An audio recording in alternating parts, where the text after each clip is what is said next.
Olá, gente. Gente, hoje eu vou falar sobre algo que muita gente não vai entender, mas eu gostaria de falar. Eu acho que tudo é válido e eu vou falar assim, tá bom? Sobre o início do meu despertar, né? Eu sei que muita gente aí já passou por isso, tem gente que está passando e eu gostaria de compartilhar um pouco sobre mim para vocês. Eu comecei o meu processo de despertar em 2017. Isso foi se intensificando lá para o final de 2018, 2019 e tal. E eu lembro que eu comecei a sentir uma necessidade muito grande de buscar a Deus, de buscar a presença de Deus, né? Eu lembro que teve uma época que a gente morava numa casa, eu ainda morava com meus irmãos e tal, que era bem alta, e eu ficava olhando lá de cima pela janela, eu sozinha. E eu ficava olhando para longe com o olhar perdido, e eu sentia muita saudade do Criador. Eu sempre tive essa saudade do Criador dentro de mim, mesmo frequentando a igreja. Hoje eu entendo por que eu sentia essa saudade, né? Mas naquela época eu não entendia. Era uma saudade tão grande. Sabe aquele parente que a gente tem? De repente você tem um parente que mora lá no Nordeste ou lá, por exemplo, foi morar nos Estados Unidos e você não vê há muito tempo, você sente aquela saudade. Era assim, né? E aí eu comecei a minha busca, eu comecei a ter uma necessidade muito grande. Eu pausei um pouco para tossir. Então, aí eu comecei a minha busca, comecei a ter uma necessidade, gente, mas era muito grande, de ler a Bíblia. Eu comecei a mergulhar na palavra, eu queria entender o que estava escrito, e uma necessidade muito grande de louvar. Né? Eu lembro que eu passava de 2 a 3 horas no quarto louvando ao Eterno, e quanto mais às vezes eu ficava meio rouca de tanto louvar, e era uma necessidade muito grande que eu tinha. E comecei nessa. E de repente eu comecei a ter a sensação de que eu estava acordando de um sono muito profundo. É como se eu tivesse dormindo há muitos anos e de repente eu estava acordando. Só que eu estava acordando muito estranha, né? Eu estava acordando e, por exemplo, quando eu li a palavra, a gente vai para a igreja, a gente ouve o pastor fazer o sermão, ele fala sobre Ezequiel, sobre Isaías, sobre todo mundo. Mas para mim eu ouvia, era uma coisa muito rasa, eu não estou falando do pastor, estou falando de mim. Eu não tinha assim uma grande compreensão. Era como se fosse mais um culto, mais uma palavra, só isso. Só que de repente eu comecei a mudar nesse despertamento, quando eu ia para a palavra, para ler a Bíblia, aquilo entrava de uma maneira diferente na minha mente, né? E quando eu via sobre os profetas, aquilo eu tinha, é como se eu estivesse vivendo aquilo tudo. Eu comecei a ficar muito diferente, muito estranha, né? E agora eu entendo que eu estava acordando desse sono profundo. Eu lembro que era exatamente como se eu estivesse acordando, gente, de um sono. E a impressão que eu tinha é que o Eterno estava me chamando. Não é que eu via vozes, mas ele estava me chamando. Eu lembro que uma vez eu fui falar isso com a minha mãe. Eu disse: o pai está me chamando, é o pai. Ele está me chamando. E eu lembro do olhar da minha mãe, porque ela achava que eu estava com depressão. Ela não estava entendendo. Hoje eu entendo que o processo da gente, cada um tem o seu processo. O seu processo com o Eterno é seu com ele. As pessoas não vão te entender, tá? Nem tudo eles vão entender. E muitas das vezes não é porque eles não querem, não. É porque você está em outro tempo. Lembra? Há um tempo determinado para todas as coisas. Entendeu? Às vezes o tempo daquela pessoa é outro, né? Ou então o processo é outro. Ou o que Deus vai dar para ela passar. A missão dela é outra. E ela não vai entender a sua. Tá bom?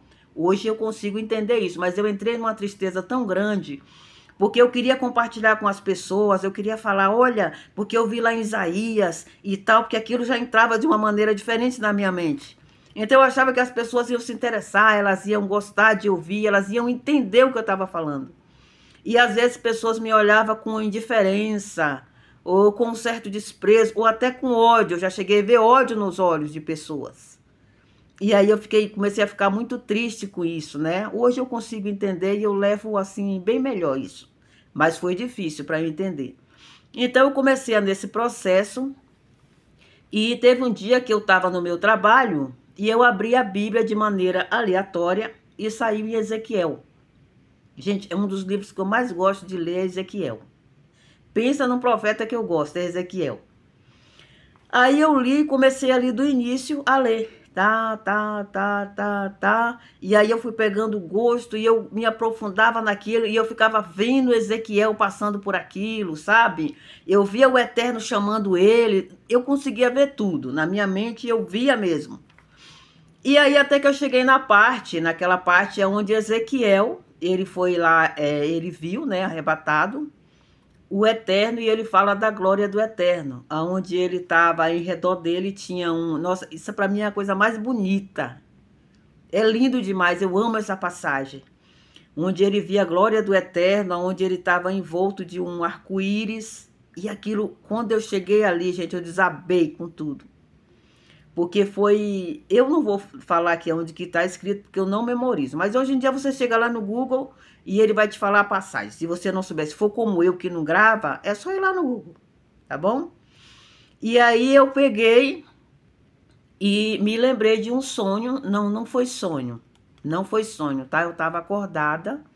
Eu era muito criança. Eu não lembro se foi antes de eu ir para a igreja, que eu fui para a igreja com 7 anos, ou se foi depois disso, não lembro. Mas eu lembro de um dia que eu estava doente, né? Eu estava na cama, no quarto sozinha e acordei. Eu lembro como hoje, tá?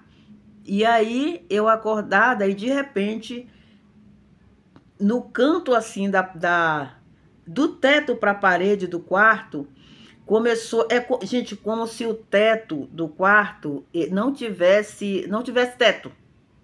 É como se não existisse ali um teto, sabe? E começou a descer lentamente, tipo um arco-íris. E dentro desse arco-íris tinha, hoje eu chamo de energia. Alguma coisa se movia ali. Eu não via uma silhueta, eu não vi um homem ali, eu não vi anjo, eu não vi ninguém. Mas alguma coisa se movia e tinha luzes dentro desse arco-íris. Era muito grande, era enorme. E no momento que ia descendo lentamente, fazia um som, era um som assim, eu não sei falar, mas era um som suave e delicado. Foi descendo lentamente, até que parou mais ou menos no meio. E eu fiquei ali observando, né? E de repente aquele arco-íris começou a subir de volta. Foi subindo delicadamente. E sumiu, tá? Aí eu guardei aquilo para mim, nunca falei para ninguém. E eu lembro que depois disso eu senti fome. E aí eu chamei minha mãe e pedi banana e suco de uva, porque eu senti vontade de comer banana e suco de uva. Aí eu lembro que a minha mãe não tinha banana em casa, e ela foi na vizinha, uma mulher que chama Lia, e ela tinha banana e minha mãe trouxe e eu comia a banana. Agora o suco de uva eu não lembro se ela tinha, não lembro se eu tomei, mas a banana eu comi. Então depois eu fui brincar. Só que eu nunca esqueci essa visão. Eu sempre lembrava e ficava tentando entender. Quando eu fiquei adulta, já mocinha, eu ficava pensando, será que eu estava com febre e aquilo foi uma coisa da febre que eu vi? Será que foi... O que foi que aconteceu, né? E eu nunca contei para minha mãe, para ninguém. Quando eu vi essa passagem de Ezequiel, nesse dia soou muito diferente. Eu sempre ouvi isso na igreja, né? Mas parece que eu estava com a mente fechada. A gente ouve, gente, as coisas, a gente lê a palavra e o nosso entendimento está tão fechado que a gente não... A gente vê, mas não vê. A gente ouve, mas não ouve. E quando ouve, não entende. É uma coisa absurda. Se o Eterno não tira esse tapume dos nossos olhos, não destapa os nossos ouvidos, se o Espírito Santo não entra em nós de maneira verdadeira, abrindo o nosso entendimento, a gente fica cego no mundo, né? E a religião colabora muito para isso. Então eu fiquei assim, muito admirada nesse dia, eu desabei, eu lembro que eu chorei nesse dia. E aí eu lembro que do nada o YouTube me indicou um rabino, veio um vídeo de um rabino, né? Hoje eu já não sigo mais ele, mas eu gostava muito de seguir ele.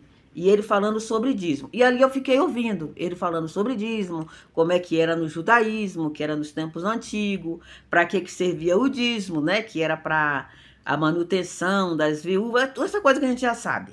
E eu fiquei ouvindo ele. Como, através dele, o YouTube começou a me mandar vídeos sobre judaísmo, pessoas falando sobre esse assunto, e veio um monte de coisa. E aí começou a vir também músicas hebraicas, música em hebraico, louvores em hebraico, tipo salmos, né? Eles gostam de gravar salmos, que é muito lindo, eu tenho muitos no meu celular, eu amo demais. E aí veio uma música, pela primeira vez eu ouvi uma música em hebraico. Gente do céu, eu chorei demais naquele dia. Foi uma sensação muito estranha, porque eu senti, eu ouvindo aquela música, eu não sabia o que o cantor estava falando, mas eu sentia saudade como se eu tivesse vivido nos tempos do rei Davi. Depois, mais para frente, vocês vão entender por que eu estou falando isso.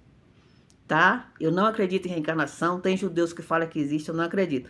Mas eu acredito naquilo que eles falam de pessoas que têm a alma judaica, né? Isso vai passando através do nosso DNA, não sei como é que é, mas passa, tá? E aí eu ouvi e fiquei assim, eu chorava, chorava, chorava, como se eu tivesse existido naquele tempo. E aí começou o meu processo para chegar até onde eu cheguei hoje, né? Que eu não vou dizer que eu sigo o judaísmo, tá? Mas eles chamam um processo de techuvá. Tem o eu nunca lembro qual a diferença do judaísmo messiânico e o nazareno. Eu acho que é o nazareno, né? Que eu me envolvi. Mas eu sou, gente, hoje eu sou muito cautelosa com essas coisas. Ninguém adianta vir falar porque é judeu, porque entende, porque é isso. Eu sempre vejo todo mundo, mas com o pé atrás, tá bom? Então, isso faz parte, eu ainda estou em processo, tá? E eu estou falando do meu processo, o seu processo, a sua missão, não sei qual é, até onde vai, eu só estou falando de mim, tá bom? Eu vou continuar o assunto no próximo vídeo, porque já está passando de 12 minutos para não ficar muito longo.